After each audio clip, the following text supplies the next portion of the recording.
Jussara, como vai? Olá, que alegria! Mais um podcast. Olha nós aqui de novo. Olha, eu Tô estava adorando reparando, essa dupla. tava bacana. Ó, eu estava reparando na minha abertura lá no videozinho que a gente colocou. Não é que ficou uns panos de pendurado, uns negócios. Cara, que ridículo. Logo eu fazendo um vídeo desse jeito, vê se fode. Iniciante, coisa de iniciante, é isso.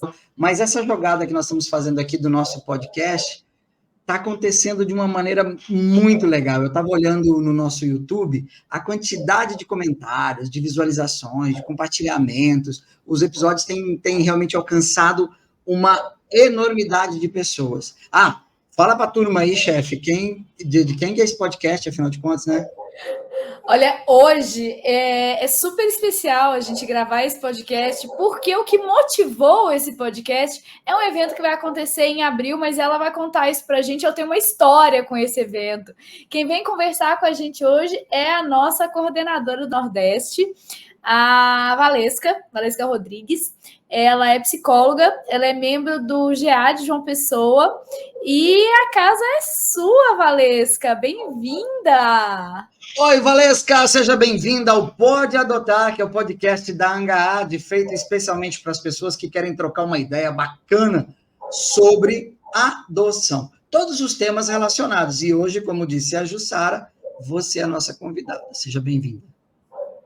Olá, que prazer estar aqui com esses rostinhos, né? Tão lindos assim, já tão familiar. Nossa, é muito bom quando a gente encontra só pessoas conhecidas assim. A gente se sente em casa, gente. Eu tô na minha sala desse jeito, É né? desse jeito. Acho que a É gente vai mais começar a gravar com café e pão de queijo. Valesca, hoje a gente vai falar sobre os vínculos, né, na adoção. E conta um pouquinho pra gente como é que começou a sua trajetória na época da sua formação ainda, né, na sua graduação em psicologia. Você chegou a se aprofundar nessas questões relacionadas a crianças, adolescentes, convivência familiar? Conta pra gente um pouquinho dessa trajetória sua. Eita, é uma história que eu vou começar a chorar. Ainda bem, eu não tô com café não, porque aqui tá muito quente, então tem que ser água. Em relação à minha graduação, sim, foi em psicologia, né? Eu terminei meu curso em 96, né? Porém, continuei fazendo algumas coisinhas na universidade e só me desvinculei realmente da UFPB, né, em 1998. Então, eu comecei a fazer pesquisa desde o início da minha graduação. Né? Então, desde 94, 95, eu já fazia pesquisa no CNPq com meninos de rua. E foi quando eu me deparei com a adoção. Então, a adoção veio para mim, não foi que ninguém me apresentou, foi que ela caiu realmente uma vez que eu estava na rua mesmo, né, coletando dados, né, para pesquisa. E aí a gente foi ver os motivos que aqueles meninos estavam lá pedindo na rua, no sinal, aquela história toda, né? Então, naquela época, né, ainda era orfanato, eles fugiam dos orfanatos, que hoje já não é mais essa nomenclatura, né, já é instituição de acolhimento. Então, foi quando eu me deparei com a adoção. E realmente comecei a estudar sobre adoção, né? E isso, gente, foi lá em 96, 95, Você tá? chegou a trabalhar com a FEBEM ou não? Não, Também com ou a não? FEBEM não. Na época eram orfanatos aqui, né? Mas não era tido como FEBEM, não. Né? A Então, parte aqui eu vim me de deparar com a FEBEM infracional você já. não trabalhou. Não, eu vim me deparar com a FEBEM já conhecendo a história do Roberto da Silva, né, que foi egresso da FEBEM e tal, e tal, e tal. Mas, na verdade, eu não cheguei a visitar a FEBEM propriamente dita, não. Eu já estava nessa época, inclusive, no Norte, já no ECA, e aí já veio toda outra história por trás disso, né? Mas a adoção, ela não me foi apresentada em disciplina da graduação e nem da licenciatura, né? Ela veio justamente porque o meu sujeito de pesquisa, eu vim descobrir o porquê que ele estava ali, né? Cadê sua mãe? Uhum, Cadê seu pai? Aquela história toda, né? uhum. E aí foi quando eu digo, não, eu quero estudar sobre adoção, né? E bebi da água da adoção, né? A afetividade realmente entrou e até hoje estamos aqui, graças a Deus, né?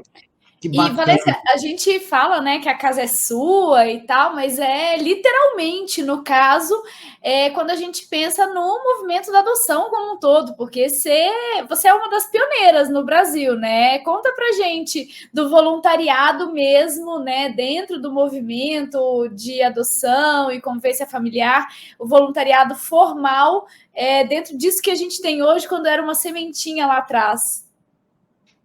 Na verdade, assim, né, Jussara, é algo que eu digo que foi um presente para mim, é um presente divino, né? Porque naquela época também eu já era estagiária de hospital psiquiátrico, né? Então eu já fazia estágio, eu tinha uma professora, até hoje a gente se relaciona, ela tinha um vínculo em um hospital psiquiátrico que era do pai dela, e eu já comecei como voluntária lá no hospital psiquiátrico e também me deparei com a adoção. Então eu uni a adoção com a saúde mental, né? Então, por isso que eu digo que eu não sei quem seria Valesca se não tivesse surgido tudo isso na minha vida. Ao passo que eu fazia um estágio, né, curricular no hospital psiquiátrico, né, e ao mesmo tempo fazia pesquisa do CNPq com menino de rua e adoção. Então, chegou a um ponto que tinha momentos que a pesquisa ela servia para as duas situações, tanto em saúde mental como também na adoção, né? E aí, você, quando fala dessa questão do início do voluntariado, foi porque eu fui justamente buscar na internet, que era muito pouco naquela época, né? O Dr. Google era quase nada. Então, mas eu descobri que tinha o grupo de apoio à adoção. Ele tinha recém-fundado aqui na Paraíba, né? Que o GEAD surgiu justamente em 94. Eles não tinham nenhum ano ainda de formação. E foi quando eu fui em busca desse público, né, enquanto acadêmica, fui em busca dessa família. Eu estava fazendo um comparativo de famílias, né, que não tinham vínculo com a adoção e as que tinham. E também outra pesquisa em paralelo, das pessoas que já tinham adotado e as que estavam sendo pretendentes ainda. Então, tudo isso se misturou muito, esse trabalho voluntário, com a questão acadêmica. Por isso que desde o início eu digo que o estudo é muito importante, né? A gente tem que trazer os acadêmicos de psicologia, serviço social, pedagogia, área de saúde, direito, tudo mais, porque foi justamente na academia que vem essas primeiras formações nossas, e eu fui uma voluntária devido a esse meu papel de buscar também essas mães, né? E conheci o GEAD e estou até hoje. Né? Então, por isso é que esse voluntariado também é fundamental a gente ter essa base do estudo, porque meio que a gente soma na nossa vida, né? Não só enquanto academia, é o que eu às vezes digo às pessoas, gente, mesmo que vocês queiram ser voluntários, pensando que um dia podem arranjar um emprego nessa área, façam com amor, porque independente de você ter algum ganho financeiro, você vai ter um ganho maturacional, uma evolução na tua vida, não só como profissional, mas como mãe, como pai, como ser humano, né? É como ser humano mesmo, é bem isso. Muito bacana. Olha, a gente tem muita coisa para falar hoje sobre o tema principal. O que a gente pode definir como vínculo? Você pode dizer para mim? Gente, vínculo, na verdade, eu acho que é a base de tudo, né? Se não. Isso. E aí, assim, deixa eu te cortar. Já que o vínculo é a base de tudo, eu quero saber. Foi isso que vocês trouxeram, ou vão levar, é melhor colocar assim, para o Enoapa? O Enoapa está sendo construído, antes da gente entrar no tema vínculo em si, ele está sendo construído com essa ideia de vínculo?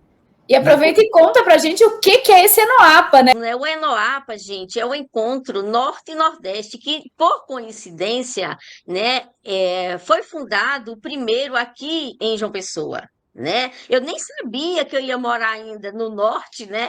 Eu pensei que eu ia só visitar, porque eu tinha parentes e tenho até hoje no norte. Então, o Enoapa são justamente o quê? Duas regiões onde tem semelhanças, mas também muitas diferenças, né? E que são regiões que, na época, principalmente, né, gente? A gente está falando de 1997, né? Existia muita carência em relação, né, essa questão do estudo, né, das pessoas quererem estar mais perto. Então, A a gente vai para Marinalva, qual na edição do época, Enoapa agora, Valesca? agora é o 10º, né? Nós 10º. estamos no 10º, porque o ENOAPA, ele não é anualmente. Em novembro, né, iria fazer 5 anos que não tinha ENOAPA. E aí, com todo o esforço, a gente está aqui, né, do norte, do nordeste, da ANGAAD, fazendo acontecer esse ENOAPA, que é tão importante, e a região do Maranhão nunca sediou nem o ENOAPA e nem a ENAPA. Daí a importância da gente também trazer essa questão. E por que, né, o vínculo, por que esse tema de prevenção na questão da adoção? Conta pra gente o que significa a sigla, Valesca, que a gente tá falando entre nós, é muito fácil, né? Enoapa, Enoapa, Enoapa, mas o que significa a sigla Enoapa para as pessoas que não conhecem? É o Encontro Norte e Nordeste de Apoio à Adoção. O ENOAPA surgiu dessa vontade das famílias por adoção, de alguns acadêmicos também, fazerem acontecer. Então, eu digo que o ENOAPA é muito amor envolvido, é muita afetividade, é muito vínculo. Então, nós já conhecíamos, né, a ANGAAD, não existia esse nome ANGAAD, existia um movimento de apoio à adoção, né? Eu já tinha ido para Itapetininga, para o ENAPA, né, em São Paulo. Então, a gente queria fazer acontecer também aqui no Nordeste. E aí, a gente pegou, né, o nosso Norte como nosso parceiro, porque a gente queria ajudar. Já existia vínculo, porque conhecemos pessoas também do Norte naquela época. Eu tenho uma amizade, gente, desde a época do 2º ENAPA, né, lá em Tapetininga, São Paulo, né? Então, assim, essa questão do A gente vínculo cria é muito vínculo, forte. a gente cria muito vínculo com o pessoal da Muito, adoção. Esse muito. pessoal da adoção adora se vincular. Bora falar de vínculo? Né, Jussara? Tem que ter um lencinho para a gente enxugar nossas lágrimas nos nossos Sempre. eventos, né? Faz parte. Bora lá para o tema, então. Vamos conversar sobre vínculo. O que é vínculo, Valesca?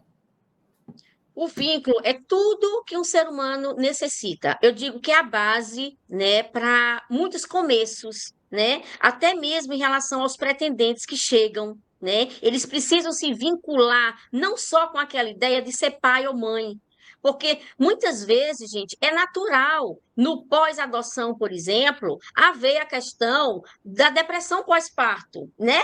Que é a depressão pós-adoção. E às vezes a pessoa se depara assim, mas como é que pode, né? Eu sempre quis ser pai, eu sempre quis ser mãe e eu estou desesperada. É um tipo de depressão que muitas vezes você não consegue entender. Que você quer, parece assim, chegou a criança na sua casa, chegou o adolescente, começou a vinculação, você já quer se apaixonar. Você pensa até que não vai ter dificuldades, não vão ter obstáculos, gente. Isso não existe. Então, o vínculo, até para você amar, até para você entender seu filho, seus filhos, você precisa se vincular. E esse vínculo requer tempo, né? Qual o tempo, Valesca? O tempo, gente, depende da personalidade de cada um, sabe? Depende desse querer, depende dessa vontade, depende desse coração aberto. Quanto mais você for, né, vamos dizer, autoritário, mais dificuldade você vai sentir. Tá? E então, você está trazendo essa questão do vínculo do lado do adulto. E define o vínculo, a mesma definição de vínculo, ela muda ou ela fica diferente quando a gente pensa do ponto de vista das crianças e dos adolescentes? Eu digo até, Jussara, que tem crianças que conseguem se vincular primeiro aos pais do que os pais aos filhos, sabe? Tem situações que a gente se depara muito assim, mesmo aquele adolescente, né, que é tido como problemático, difícil, ou que muitas vezes a instituição diz assim, ele não queria ser adotado, mesmo aquele discurso da boca para fora, muitas vezes esse adolescente, esse filho, essa filha já está vinculado. Então, por isso é que eu sempre gosto de dizer, seja para a criança, o adolescente, ou o pai, ou a mãe, ou o adulto, calma, gente, vamos minimizar essa ansiedade, tá? Se você tiver paciência, se você realmente buscar esse autoconhecimento, tudo vai dar certo. Tá? Não precisa botar a culpa nem no filho e nem nos pais. São simultâneos. Cada um tem o seu processo. E as pessoas precisam entender tudo isso, sabe? Porque muitas vezes você que já quer que a criança ou o adolescente já chame você de pai ou de mãe, sabe? Gente, o vínculo não está em ele abrir a boca e dizer eu te amo, papai, eu te amo, mamãe, não. O vínculo vai além disso. O corpo fala, gente. Então, tudo isso tem que ter um olhar. Quando chega um pretendente, Jussara, nos grupos de apoio à adoção, ou até mesmo em contatos na rua, não importa de que forma, né? Sempre eu gosto de dizer assim: busque um autoconhecimento. Quanto Com mais certeza. você, adulto, é o responsável da relação com a criança e adolescente. A criança e adolescente, gente, querendo ou não, ele está em desenvolvimento. Não, com certeza, a gente tem que ser o adulto da relação, a gente tem que ser o adulto da relação. E você falou uma coisa aí que eu achei muito interessante, porque é algo que eu sempre bato, até trazendo uma experiência minha, porque eu sempre uso a frase que eu não amei automaticamente, eu não amei à primeira vista, e que o vínculo é construção. E aí a gente fica nessa história da construção do vínculo, quando é uma família adotiva e tal. E tinha pouco tempo que o Dudu tinha chegado, tinha, sei lá, um mês mais ou menos.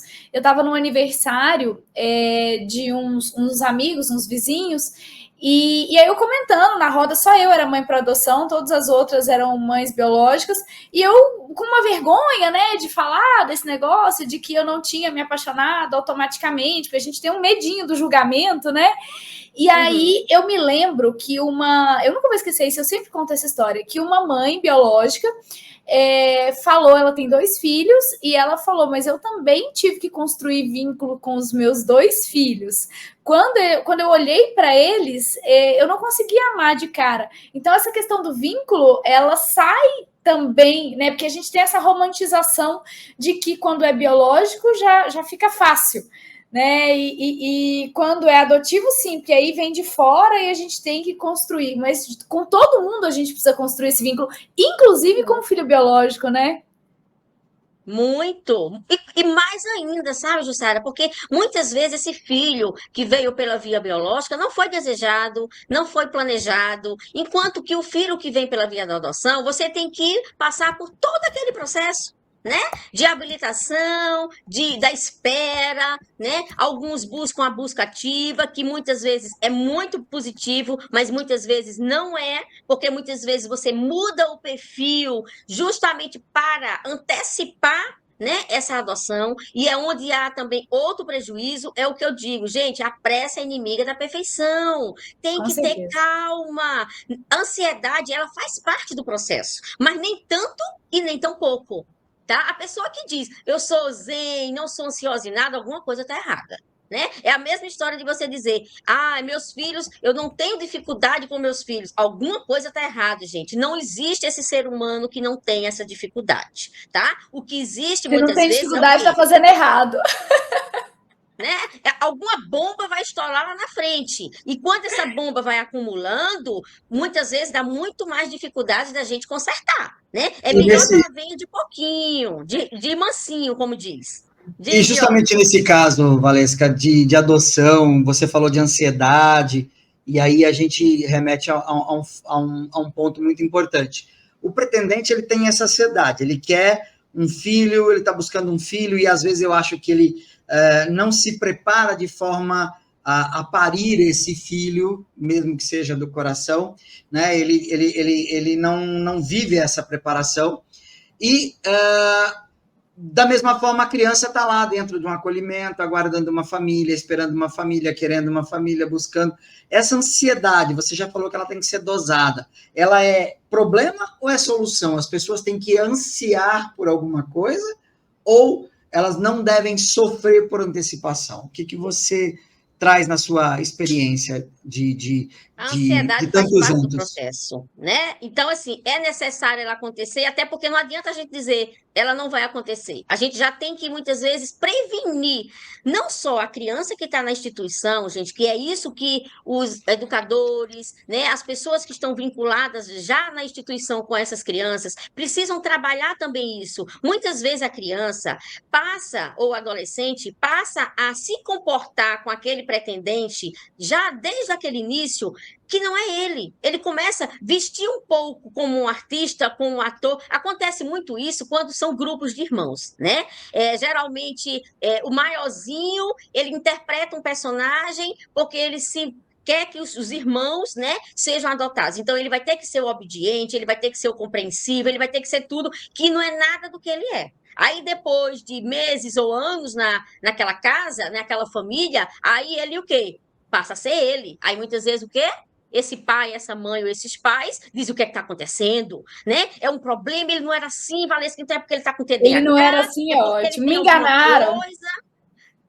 Como é, me Jussara? enganaram, me enganaram. Isso, Não, não estava no prontuário, me é, esconderam isso, a instituição me negou esse direito, e não é nada disso, gente. Ele é um ser humano em desenvolvimento e ele tem todo o direito também. Você enquanto adulto, é que você tem que saber como lidar com tudo isso. Né? com Você que certeza. tem que saber ser realmente o responsável pela relação daquelas Com pessoas certeza. envolvidas. E não ser mais uma pessoa, né, que a gente vai ter que tratar, porque geralmente é assim. Né? É aquela situação.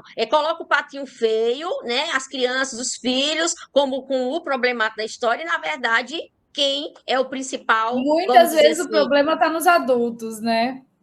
a dificuldade maior é porque o adulto, Jussara, ele tem aquela ideia que, por ele ser adulto, ele já está pronto. Ele não erra. Sei tudo, Ele já né? leu muito, Valesca, eu já li muito.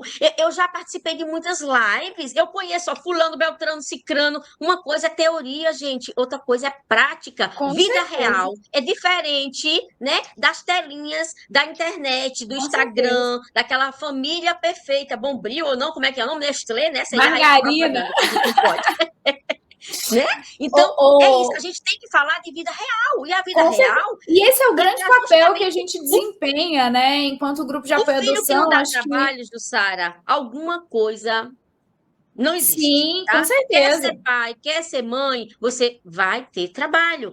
Com Valência, você certeza. está me desencorajando? Não, eu estou te prevenindo, porque você, enquanto adolescente, você, enquanto criança, você lembra das histórias que sua família conta? Você sempre foi boazinha? Você era estudioso? Você era estudiosa? Entendeu? A gente parece que esquece disso, sabe? Então, assim, eu continuo sendo uma defensora de criança e adolescente. Hoje em dia, eu não atendo mais no meu consultório criança e adolescente, tá? Mas eu já passei por essa fase, porque, infelizmente, a gente trabalha muito a criança e muitas vezes o pai e a mãe simplesmente desfaz o nosso trabalho, Com gente, certeza. tá?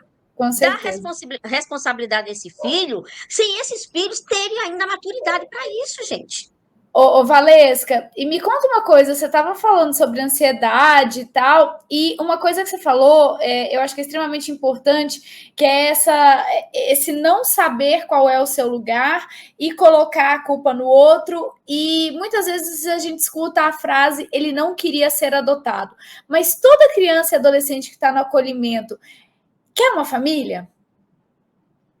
Eu digo que quer, sabe? Já Eu teve também. muitos psicólogos, colegas, que Valesca, mas ele não quer, ele está com 16 anos. Eu digo, ele não quer porque ele está cansado de ser Ele tem rejeitado, medo de ser de começar tudo e dar marginalizado. errado, né? Então, assim, Não gente, se querer nós é uma proteção, é um escudo. é uma autoproteção, é uma autodefesa, sabe? Então, assim, é porque, infelizmente, esse adolescente ou essa criança, geralmente é o adolescente, né, que diz que não quer ser, ou Uhum. é o pré-adolescente, né?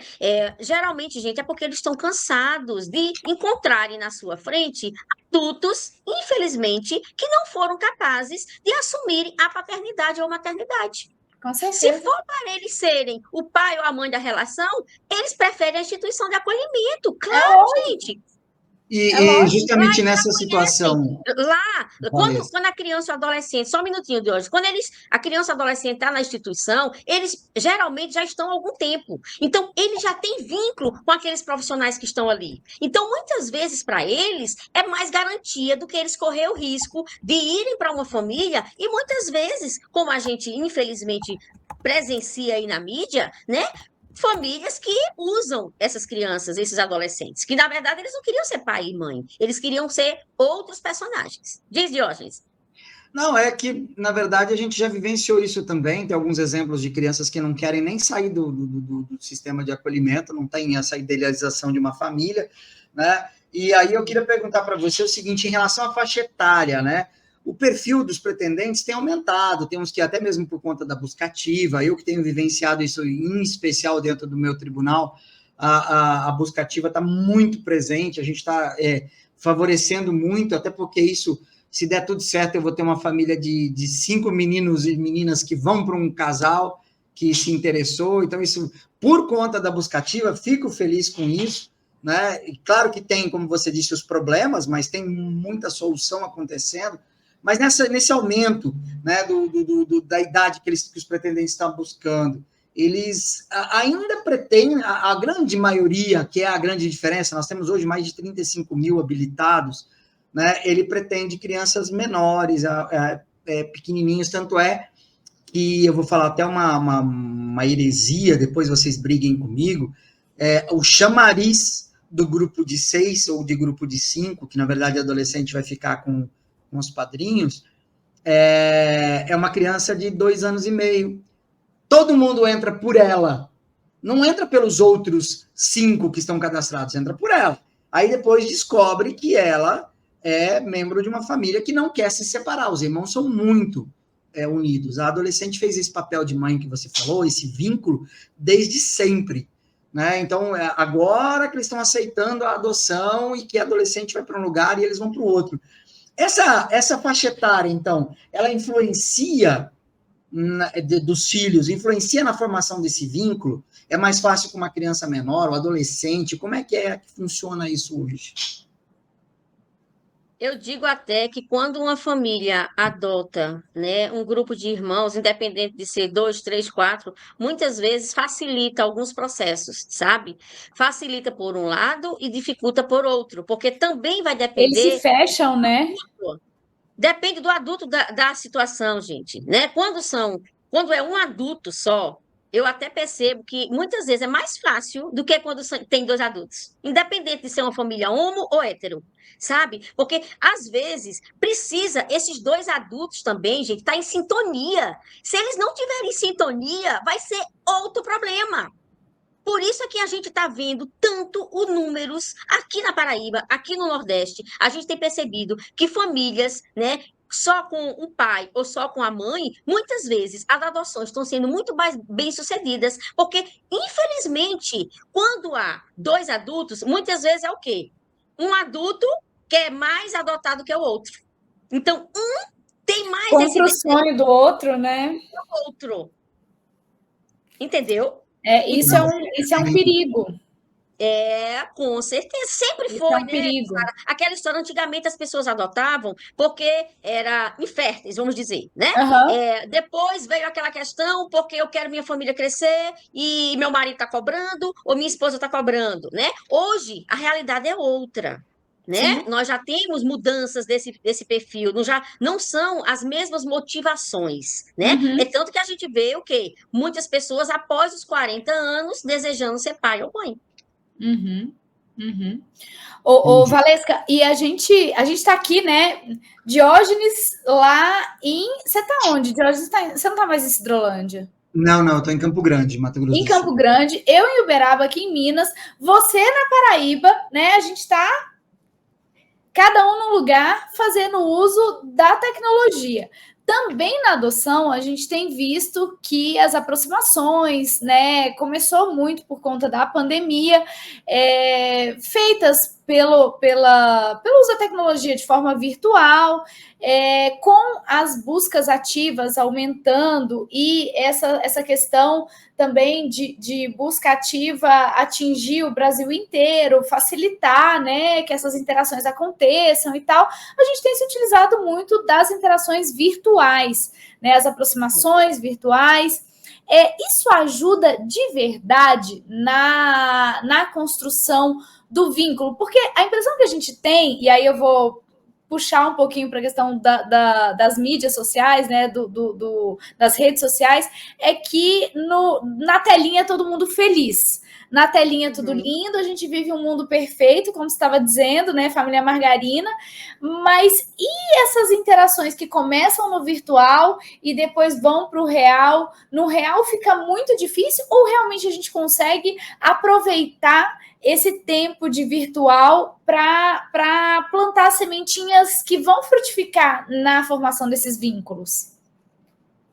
Eu digo que o virtual, quando ele realmente as pessoas sabem usar, ele é maravilhoso, né? Até porque se você quer se vincular com uma criança, um adolescente ou um grupo de irmãos em outro estado que não tem essa possibilidade de estar todo mês, toda semana vendo, claro que a telinha ajuda, mas a telinha tem um limite também, né? Eu particularmente sou contra, né, aquela vinculação que é feita só online e já quando vai fazer a primeira visita, por ser distante, muitas vezes o que é que acontece?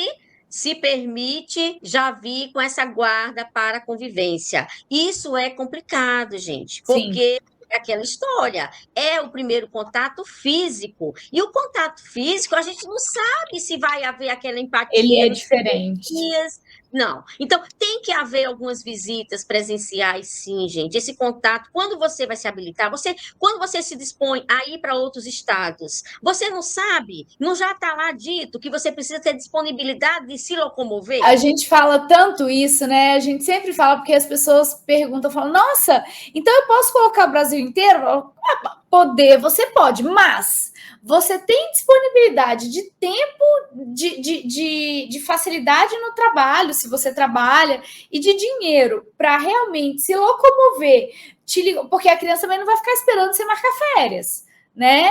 Então, assim, você receber a ligação, dar o ok para a ligação e daqui 2, 3 dias você estar num lugar longe, onde você vai ficar por um tempo que pode chegar a semanas. Você tem essa disponibilidade? Se você não tem, não marca o Brasil inteiro, né? Lógico que hoje a gente tem esse comecinho aí de contato possível e essa manutenção de contato possível, dependendo do caso, e aí eu adoro trazer o depende nas minhas respostas, porque a gente está falando de ser humano, de interação, né? Então tudo depende pelo virtual, mas nada substitui o presencial, né? O físico. Verdade, eu vou aproveitar a fala da Jussara, que nos meus treinamentos ali sobre o SNA, com os pretendentes e tal, eu sempre coloco isso. Gente, não marca tudo isso.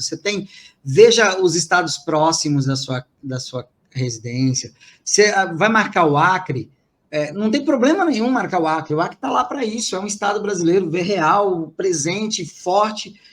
Só que você vai ter que ir para lá, vai ter que passar 20 dias, 30 dias, às vezes 45 dias lá. Você aguenta fazer isso? Se aguenta, beleza. Se não aguenta, Ô, Diógenes, e é interessante até você dar esse exemplo do Acre, porque a gente sempre usa, né, o que está muito longe da gente, como exemplo. Mas se eu pegar Minas Gerais, eu estou no Triângulo. Minas é um país.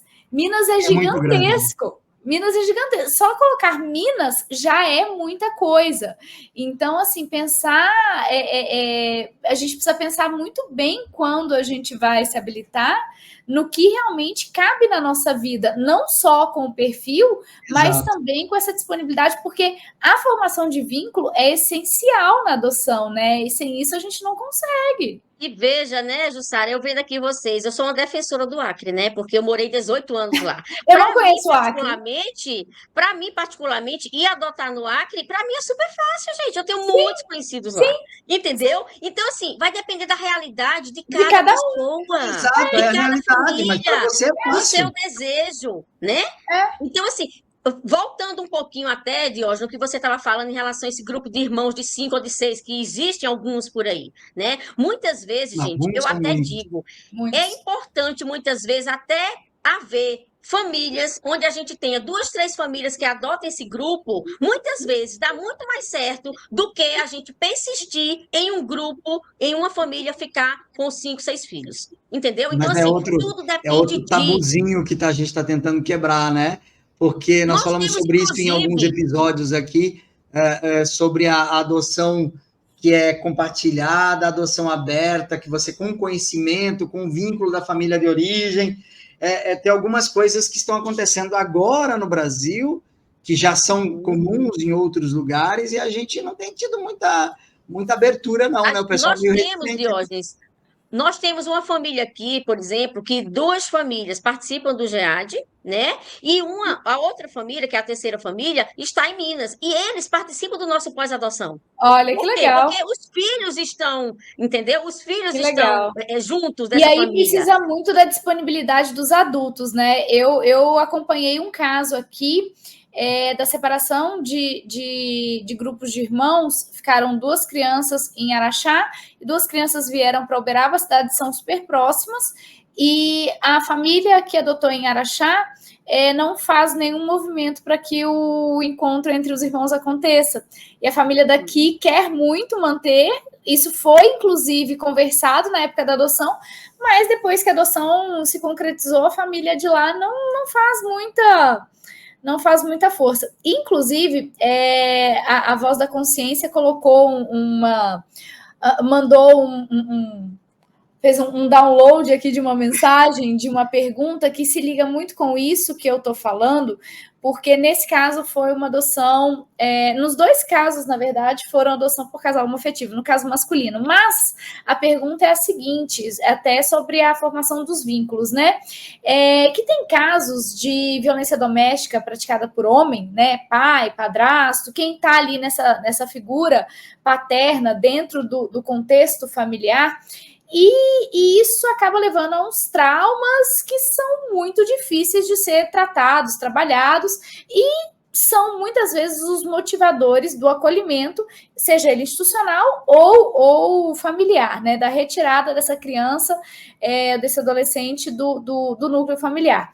Em alguns casos, depois de estudos e justificado por esses estudos, é indicado que a adoção aconteça por mulheres ou sozinhas ou em união afetiva, que não tenha a figura masculina dentro desse novo contexto familiar. Por que o vínculo seria facilitado nesse novo contexto dessa forma? Olha, eu sempre também estou sempre reforçando com as famílias, né? A gente estava no pós-adoção esses dias e a maioria das famílias que estavam conosco eram justamente famílias homoafetivas, né? Onde muitas vezes só tinha o pai, só tinha a mãe ou, né? Realmente 2 homens ou 2 mulheres. E eu digo assim, parece, precisa a gente fazer pesquisa, olha aí a pesquisa, a gente tem que fazer pesquisa, né? Que as famílias mais estruturadas estão sendo as famílias justamente homoafetivas ou onde tem só um membro, né? Porque parece que as famílias, quando são héteros, elas são tidas normais e perfeitas. E aí vem esse risco também de você se achar super poderosa. Não preciso de nada, sabe? Né? Sei tudo. Isso, assim, eu já sei, minha família é numerosa, sabe? Todo mundo lá em casa aceita, os meninos são bem vistos. Então, assim, aí depois vem a bomba, sabe? Então, Jussara, eu vejo que a gente precisa conhecer mais as nossas famílias, a gente precisa ser mais humilde e humanas, independente, sabe? De como essa família está, de que formação dessa estrutura familiar está. A gente precisa realmente apoiar e precisa enxergar que a violência, seja ela doméstica, sexual, o que for, né, não está nem em etnia, nem em classe social, né, nem em formação, ela está no ser humano. Então, quanto mais você se prepara enquanto ser, entendeu? Você vai se vincular e essa questão, até pessoas muitas vezes que eram muito radicais com a educação dos filhos, eu percebo que com o tempo, se vinculando a outras famílias, ouvindo mais outras famílias, elas passam a querer aprender mais. E aí vem o sucesso maior dessa adoção. Cada caso é um caso, né? Por isso é extremamente importante que exista um estudo técnico, né? Um estudo psicossocial, e que ele seja levado em consideração na hora de definir o destino dessas crianças, desses adolescentes. Até porque não está estampado assim, né, Jussara? Não está na testa. Ninguém chega para um estudo psicossocial, né? Ou para o psiquiatra, quando ele vai dar aquele laudo, né? Dizendo que ele vai querer fazer isso, aquilo, outro, né? Sim. As infrações da vida, os delitos da vida. Não vai, gente. Então, é no dia a dia que vai acontecer, tá? Sim. Então, é porque, assim, quando acontece um episódio desse na família, pela via da adoção, é um boom. Mas quando acontece na família biológica, é normal. É normal, exatamente. O que eu ia dizer... que eu ia dizer é justamente isso, que de perto ninguém é normal. A família biológica, se você é biológica, todos somos biológicos, a gente lembra do Schettini falando sobre isso, todos somos biológicos, as vias é que são diferenciadas, e assim, ninguém de perto é normal, todo mundo tem o seu problema, todo mundo tem seu defeito, todo mundo tem sua qualidade, e é justamente isso que a Jussara falou, da importância do estudo técnico psicossocial, e esse estudo não é um laudinho de 20 minutos numa folhinha que vai para um processo, tem que ser uma coisa bacana. Não é uma visitinha. Não é uma visitinha, tem que acontecer mais visitas, tem que acontecer, e aí a gente esbarra na falta de servidores, a gente esbarra na falta de equipe técnica, na falta de pessoas comprometidas ou vocacionadas, porque não adianta também mandar um técnico qualquer que não tem a mínima vocação e vai falar para o pretendente coisa, aí você não vai dar nunca certo. Você nunca vai ficar vinculado com essa criança, porque ela já vem com um monte de trauma, com um monte de coisa, que eu já vi acontecer. Né, a pessoa lutar Mas contra... também, Diógenes, sabe o que é que eu percebo? Que tem adultos que eles vêm com mais traumas, frustrações do que a própria criança ou adolescente. Mas o pessoal já tá na caminhada, né? Já tá na hora, já tá andando, né? Já e tem alguns a gente vai aninhos, evoluir, né? De fracassos, então, né? Esse processo de vínculo, como que a gente espera que o vínculo evolua? Porque ele não é da noite para o dia. A Jussara tem uma história linda que ela conta da própria adoção em que ela vivenciou. Como que esse vínculo você espera que ele evolua? Qual que é o jeito mais saudável? Eu não posso dizer isso, porque não. Então, como eu disse, todos somos maluquinhos de perto, né? Mas qual que é a melhor forma que esse vínculo possa acontecer, por favor?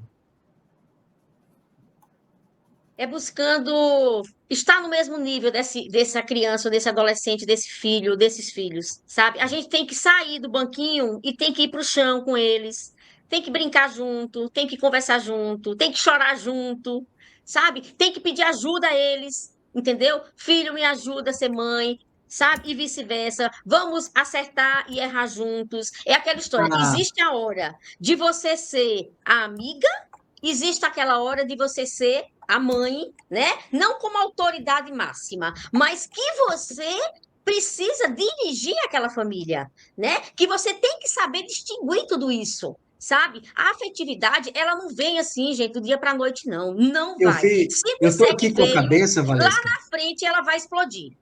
Eu estou com a cabeça aqui fervendo, porque eu estou querendo lembrar uma coisa que a Aline disse numa gravação. Foi muito legal nessa questão de você saber que muitas vezes aquela birra, aquela forma que a criança está agindo, não sei se a Jussara lembra disso, que aquilo lá é uma forma dela dizer, olha, eu estou aqui, olha, sim, eu quero começar com você esse vínculo, quero começar, mas eu tenho medo, me ajuda. Né? E aí até a nossa voz da consciência está perguntando aqui, e aí qual que é o primeiro passo que a gente dá para iniciar esse vínculo? Chega e fala, e aí, tá tudo bem, vamos começar a vida, ou tem um jeitinho mais legalzinho? Esse nó, né? Esse nó, ele precisa acontecer em algum momento, e você tem que estar alerta a esses sinais, porque os sinais vêm, gente. Se você for um bom observador, você vai perceber isso.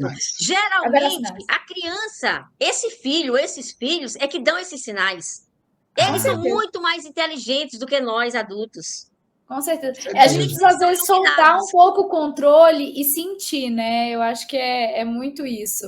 Não tomar isso, talvez, como uma rebeldia. Utilizar a ansiedade, e aí sim, você consegue enxergar essa criança, esse filho e esse vínculo que está ali na tua frente e muitas vezes você não consegue enxergar.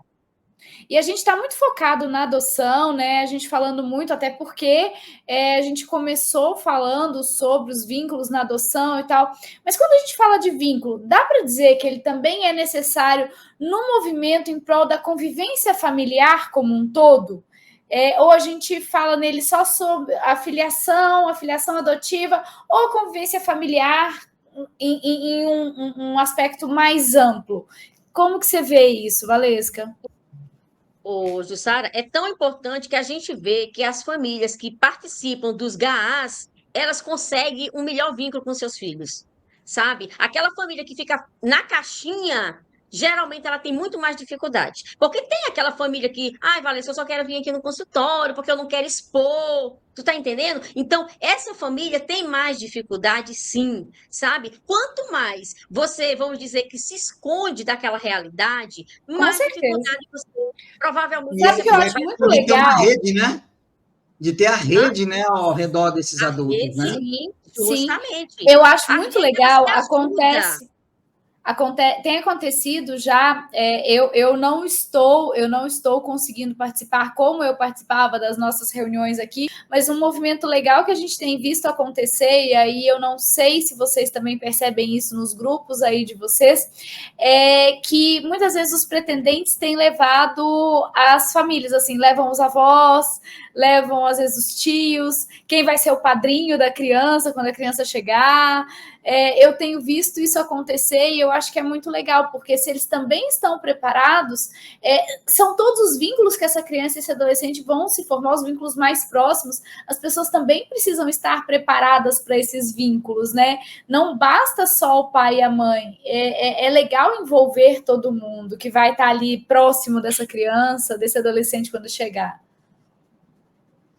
Até porque a linguagem precisa ser um pouco parecida para todo mundo, né? Mesmo essa família extensa, ela não esteja no mesmo teto, né? Mas vai haver os aniversários, né? Os finais de semana, os feriados. Então, é importante isso. Agora, uma coisa, Jussara, que eu gosto sempre de frisar, não se preocupa de logo ir apresentar a família nas primeiras semanas. Tu tá entendendo? Isso é outra coisa, que muitas vezes você nem se vinculou a seus filhos e você já apresenta 30 pessoas assim. Gente, deixa a criança, deixa esses adolescentes em pânico, sabe? Sim. Então, tenham cautela.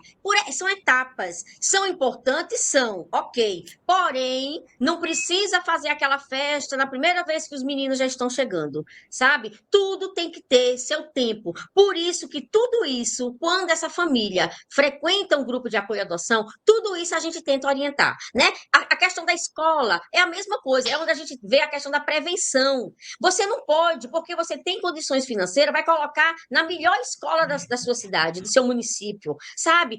O seu filho, os seus filhos, eles vieram de uma escola pública, gente, tenham calma. O primeiro ano vai estudar? Vai, mas não vão querer que os meninos já sejam os melhores do colégio ou da sala, não, com sabe? certeza. Então, essa ansiedade desses pais também, desse adulto, prejudica muito essa questão da vinculação, de querer que seu filho seja o perfeito para ninguém reclamar depois, porque ele é adotivo, aí por isso que ele está tendo dificuldade no colégio, não sei o quê. Não, gente, não tem nada disso, tá? Por isso que frequenta o grupo de apoio durante alguns meses, durante alguns anos, vai se preparando, aí sim, chegando o dia da adoção, não é que vai minimizar ou vai acabar com todas as dificuldades, não, mas você já vai ter um alicerce mínimo, entendeu? Para justamente você saber que é normal você matricular seu primeiro, segundo ano, seu filho, seus filhos, em um colégio municipal, estadual, ele ir para reforço escolar, isso é normal, isso é vida real, né? Então, por isso é que todos esses passos a gente tenta, né, trazer para essa família, e no nosso Enoapa, já falando do nosso Enoapa, a gente vai falar um pouco disso quando a gente vai trabalhar também a questão da prevenção, tá, gente? Essa prevenção é em relação também a esse não abandono, essa não desistência, tu tá entendendo? Porque essa prevenção, quando você faz esse pacote ser o máximo, né, vamos dizer assim, perfeito, que ele não vai ser perfeito, mas quando você consegue acertar mais do que errar, tá? Você tá prevenindo também possivelmente dessa devolução. A devolução é o estágio que eu digo o nosso atestado, tá? Que nós, enquanto adultos, estamos falhando, sabe? Para mim, cada vez que eu vejo ou que eu fico sabendo de uma devolução ou de uma desistência, né? Porque a gente precisa falar que existe essa diferença, apesar que o pessoal diz assim, Valesca, mas aquela família desistiu, eles não estavam ainda com a sentença. Sim, meu amor, mas infelizmente eles já estavam há 1 ano, 2 anos com esses filhos. Isso é desistência ou isso é devolução? Sabe? Como é que você... Isso é papo para mais de metro. Valesca, e você dizer que é desistência, gente, só porque ainda não tem a certidão ali sentenciada, né? Vou te dizer que é tema pra caramba, hein? Inclusive, eu vou fazer o seguinte, eu vou te colocar aqui no meio, para você ficar entre nós dois, aí, ó, ajeitar ela assim para você. Eu até cheguei para trás, fiquei tão grande aqui que eu até cheguei para trás. Não, para a gente ajeitar. A Valesca dá uma ajeitada nela também, aí, porque é o seguinte, nós queremos convidar todo mundo para continuar falando sobre esse tema, aonde? No Enoapa. é só entrar no endereço ali, ó, ameadoção.org.br/Enoapa. Com dois N's. Tá lá, Enoapa 2Ns. É porque às vezes o pessoal está escutando no Spotify, é verdade. É só ouvindo, né? Então, é com 2Ns, Enoapa com 2Ns. Apesar de eu ter falado que é parecido com o do vinho, mas não é, porque tem 2Ns. Hoje eu tomei uma garrafa, não posso falar sobre isso. Você que está, né? Mas lá na Angad, a gente tem todas as informações também. Quem ficar em dúvida é só ir nos canais da Angad, site, Instagram, tem tudo lá também. E nós te colocamos aqui no meio para te dar um abraço virtual, viu, Valesca?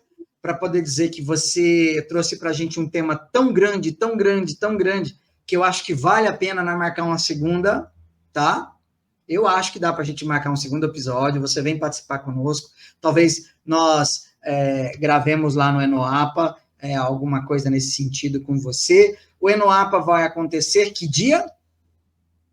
Dia 4, 5 e 6 de abril, em São Luís do Maranhão, tanto presencial como online. A gente vai fazer um online, mas a gente vai transmitir para as pessoas, principalmente porque sabemos que a dificuldade de locomoção, de distância, de voo, financeira existe.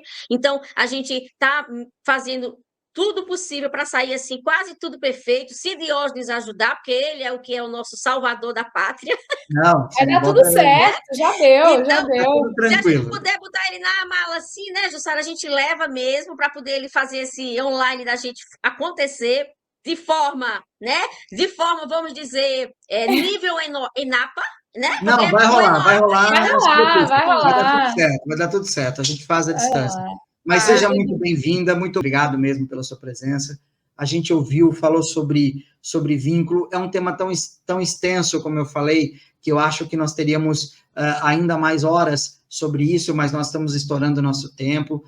A Jussara também vai falar as suas mensagens finais, tá bom? Bom, eu quero te agradecer, Valesca, em nome da Angad, que é sua casa, o convite por participar conosco, te agradecer também esse trabalho na organização do Enoapa. Eu tenho acompanhado de perto e por isso eu tenho tanta certeza que vai ser um sucesso. A escolha do tema foi cirúrgica, a gente precisa muito falar sobre prevenção e vínculo, e a gente vai estar com pessoas maravilhosas lá em São Luís, todo mundo vai poder acompanhar de qualquer lugar do Brasil e do mundo, temos palestrantes excelentes, não estou falando de mim, estarei lá, mas não estou falando de mim, estou confirmada e dessa vez eu chegarei, que é importante que isso vai ter um alcance tão grande para que a gente leve essa discussão para os grupos de apoio à adoção, para os pretendentes, para as equipes técnicas espalhadas aí, Brasil e mundo afora, para que isso seja uma sementinha mesmo que a gente plante, né, e as pessoas continuem esses estudos, essas discussões dentro das suas realidades depois. Então, muito obrigada por ter aceitado o convite, por ter participado aqui conosco. A gente vai se encontrar em São Luís e também já vou deixar aqui o convite, já que para Enoapa a Valesca vai fazer, para que todo mundo que está nos vendo e nos ouvindo confira, né, os nossos episódios anteriores. E com certeza, Valesca, vão surgir perguntas, né? O tema ele é muito instigante, e aí a gente te chama para ajudar a responder quando elas surgirem, beleza? Com certeza. Eu digo que a gente está de norte a sul, leste a oeste, né? E às vezes as pessoas perguntam, você respondeu e nem sabe de onde eu for. Eu digo, olha, só em você se interessar pelo tema, eu já estou feliz. Para mim já é um presente. Sabe? Quanto mais a gente informa, quanto mais a gente fala do tema, para a gente é uma satisfação que as pessoas, quando se vinculam, elas vão descobrir esse amor que a gente tem pelo movimento da adoção. É a maior prova de vínculo, somos nós aqui, né? Vocês que estão um pouquinho depois que eu cheguei e muitos que antes de mim estiveram, né? E que outros venham também. Então, assim, vamos tentar nos encontrar, seja no virtual ou seja no presencial, em São Luís, no dia 4, 5 e 6 de abril, né? E se não der, dar aquele abraço presencial, vamos tentar fazer esse abraço virtual e ainda temos Natal no Enapa para repetir essa dose, gente. Eu sempre digo, olha, Férias, vocês têm que marcar no calendário. Existe o período de férias. Junho já está marcado para o ENAPA, né? O ENOAPA, ele está assim, né? Nesse virtual aí, a gente mudando as datas, porque esse ano é ano eleitoral, então a gente não podia fazer no segundo semestre, porque está todo mundo pensando em eleição, e a gente não pode vincular, né, a questão da adoção com eleição. Então, para não ter esse prejuízo, a gente está fazendo no primeiro semestre. Mas, geralmente, o ENOAP ele acontece no segundo semestre, ok? Então, esperamos todos vocês. Agradeço de coração pelo convite e sempre estarei à disposição, seja sábado, domingo ou feriado, a gente encontra uma brechinha. Nós somos acostumados a trabalhar meia-noite, 11 horas, mesmo, né, Jussara? Mesmo Jussara não querendo, de hoje a gente faz, né? E aí, a gente vai buscando soluções, porque o importante, gente, é levar esse tema tão lindo que é a vinculação, não importa se pela via da adoção ou a via biológica, tá? Nós aqui não somos amigos, irmãos biológicos, mas somos irmãos pela via justamente do coração, do amor, do vínculo e da satisfação de poder auxiliar, né, tantas crianças e adolescentes que são os nossos patrões. Eu sempre gosto de dizer, a gente trabalha para eles. Tá? Não trabalhamos os pretendentes e nem pelos pais pela adoção. Com certeza. Beijo grande, gente. Gratidão. Beijo, Valesca. Olha, muito obrigado. A você também que está nos ouvindo, está nos assistindo, que nós agradecemos muito a sua participação, os seus comentários, o seu compartilhamento, a sua divulgação desses episódios. Nós estamos buscando fazer realmente cada episódio um tema muito sensível dentro do universo da adoção. Então, o seu compartilhamento, a sua divulgação faz com que mais pessoas possam ser informadas desses momentos e dessas necessidades que nós discutimos hoje aqui sobre a questão do vínculo, da abertura, da aproximação e tudo mais. Então, esteja conosco. Nós, em nome da ANGAAD, Valesca, nós agradecemos mais uma vez e desejamos que todos vocês tenham realmente um lindo evento agora em abril e depois em junho e depois em novembro eu tenho encontro coordenador e tem tanta coisa bacana acontecendo, né? Começou o ano. Começou o nosso carnaval depois do carnaval. É isso aí. Um beijo para vocês, viu? Beijo, gente. Até a próxima. Gratidão. Até breve. Até.